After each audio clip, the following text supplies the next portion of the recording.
Welcome back to the Mike and John Show. Again, that is the beautiful Michael Kane. I'm just John Valenti. Yeah, welcome. Talking about the NFL offseason here. We already got through the running backs. Now, Mike, let's talk about the wide receivers. Terrell Owens, Derek Mason, Antonio Bryant, Nate Burleson, Chris Chambers. It's a bigger list than the running backs right now. Yeah, but as far as talent goes, Antonio Bryant's the most talented one on that list, in my opinion. Owens is still good, but I think if you sign Bryant, he's going to show up more than. Well, I have to say, Owens. Nate Burleson had a very good year with the Seahawks. He did, as poorly they played, caught for 800 yards. Yeah. Could possibly be a legit number two somewhere. Sure. And you know what? The big thing right now, with what's going on in the NFL offseason, we haven't heard much about who might get released. True. I mean, there are some names out there, like Javon Walker, the former number one. He has to go. Lewis Murphy and Darius Hayward-Bay have invested. You're not going to keep a guy like Walker. Lavernius Coles. These are guys he's done. The Jets cut him last year after they made an effort to bring him back from the Redskins, a couple years back. I don't know. He might be done, too. I mean, and there you go. Antoine Randall. These are guys that legitimately might get cut because they make a little bit too much. It's an uncapped year, so there's no cap punishment. Yeah. And the fact that, you know what, hey, there's a very, very deep draft coming up with wide receivers and defensive backs. So one of the more heavy drafts in recent memory. Yeah. So, I mean, granted, it's the most talented. Could be. Couldn't be, but this is what the draft's about. But you know what? It's also about scuffling players around. So let's say you're the Redskins, and then this is not going to happen. But I'm just saying this: they release Antoine Randall, but they want a guy like T.O. to come in. That's the kind of stuff that happens. Because at this point, I mean, how much money you sign a guy like T.O. for? I don't think you can have him be your number one receiver anymore. Well, what do you make? Like $6-7 million with the Buffalo Bills? Something like that. He's probably worth about 2 to 3. But you got to remember, it's not the fact that he comes in there at times and complains. It's what he. If you look at it, he's going to sell merchandise. How many exactly. How many? He's going to make money. He's going to make money. He's going to sell tickets. Look at Buffalo. They went. When he first I remember last year when he first showed up in Buffalo, everyone greeted him at the airport. How many Owens Bills jerseys did they sell? The merchandise. If you look at it from a marketing standpoint, the leadership, he's going to come in there and he's going to be like, I want the ball, pass me the ball. He'll be the guy, the go-to guy for some places. He's very good. He is a good football player, and of course, just marketing and business-wise, it's a good move to bring someone like him in. Yeah, he could be annoying, but you know what? It's like guys like him and Ocho Cinco you deal with. Just because I think the for money. Owens' sake, I think he needs to go to a team that's going to win at this point, because I think at his age, he should be looking for a Super Bowl ring, and the Bengals might be the way to go for him. I feel like he should go to the Bengals. I just don't think the Bengals are going to want that because the Bengals deal with the Ocho Cinco. Yeah, but you know what? If Owens is the number 2 receiver, if Owens, the problem is you sign Owens, you can't put your team on his back anymore. Well, we said in our last show, like I said, with the Bengals signing Matt Jones, which I do think is a good signing. Yeah. I'm not complaining I about that. don't think he's a number 2 receiver. Yeah. He's young, he can prove himself, but I think Owens is a good fit. He has to have a big turnaround year, but, I just don't see him going to the Bengals.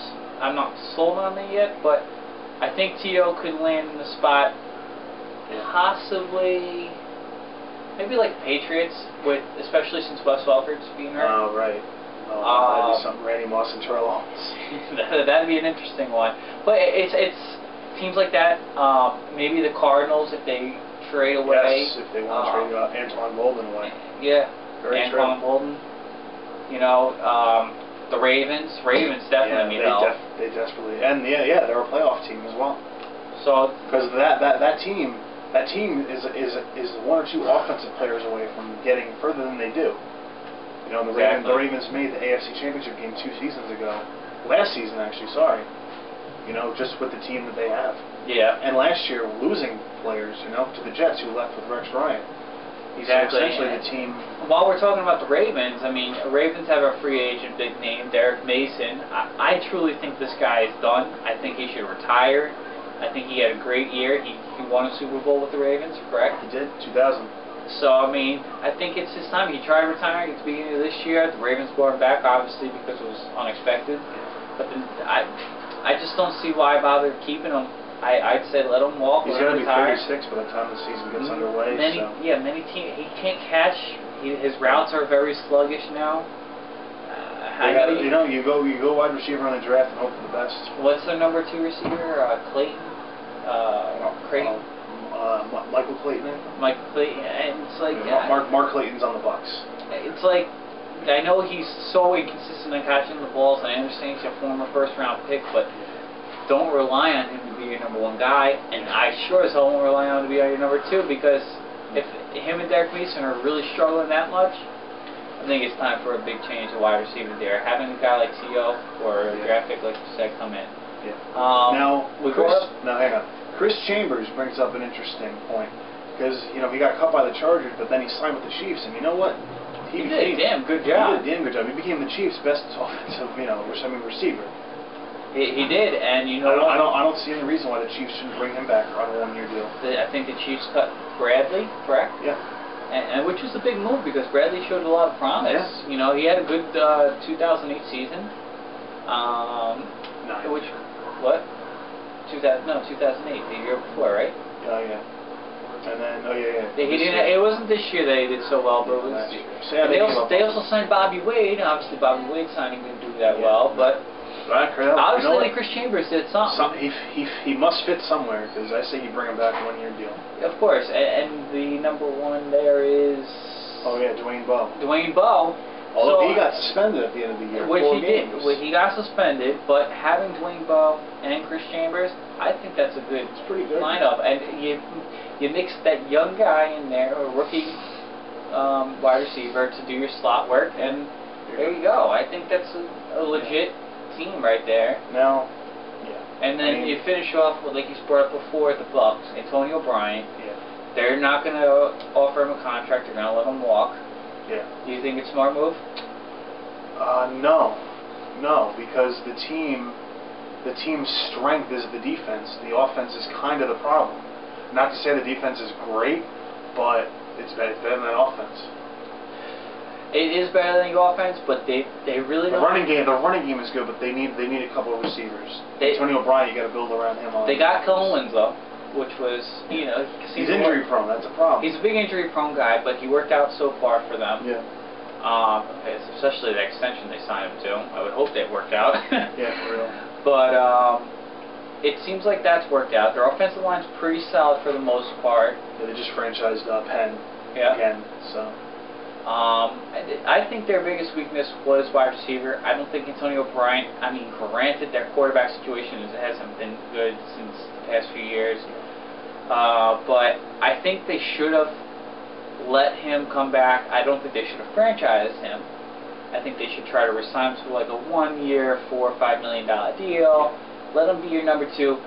Draft someone that's probably, because you have 2 second-round draft picks within the top 10 of the second round. Yeah, I would say you could probably get Brandon LaFell, Golden Tate. Those guys could come in and fit well with Josh Freeman because those are big receivers that could work for you. Make big plays. Yeah. All right. Let's just lastly, let's bring up Ben Watson because he's your best tight end available. I think the Pats need to keep him. It can't hurt to keep him. I'm sure he's not making a ton of money that's going to set him back. I say 1 year, maybe even a 2-year deal, whatever. 1 year with an option. I think I think you bring him back.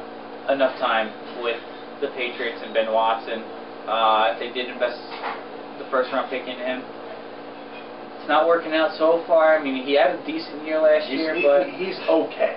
They're looking for someone who can catch more, get more.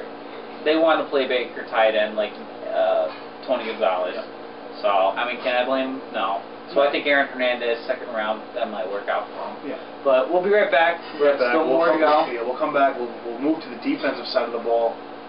Really get that going as far as who's available, who's not, who could get cut. And then we'll talk about teams who could use a possible veteran quarterback. You never know. A lot to talk about. We'll be right back.